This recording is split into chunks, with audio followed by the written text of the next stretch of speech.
Good morning leaders. என்னோட அப்ளைன் வந்து செங்குல்ராணி sister. நான் வந்து 12% கார்த்திகா. இந்த மாதிரி வந்து சப்ளிமெண்ட்லாம் எடுக்க ரொம்பவே பயந்தேன். ஆனால் எனக்கு அந்த பிசிஓடி வந்து இவ்வளோ சீக்கிரத்தில் வந்து க்யூர் ஆகும்னு நான் நினச்சி கூட பார்க்கல.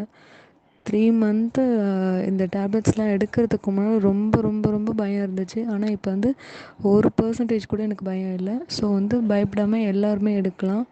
அண்ட் வந்து எனக்கு பிசிஓடி ப்ராப்ளம் இருந்துச்சு. செங்குல்ராணி சிஸ்டர் தான் எனக்கு வந்து சொன்னாங்க. ஆனாலுமே நான் ரொம்ப தயங்கினேன்.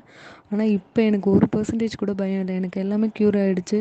அந்த பீரியட்ஸ் பெயின் எதுவுமே இல்லை. அப்புறம் எனக்கு வந்து அந்த வெயிட் தூக்கவே கூடாது சொன்னாங்க.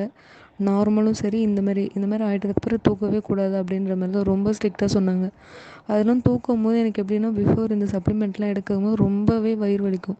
ஆனால் இப்போல்லாம் அந்த மாதிரி எந்த ஒரு பெயினே இல்லை. ரொம்ப தைரியமாக ஹேண்டில் பண்ணுறேன். ஒரு வெயிட்டோ என்னால் என்னோடய வேலையவே என்னால் செஞ்சுக்க முடியாது.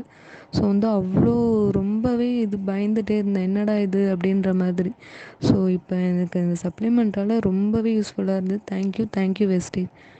Wish you health.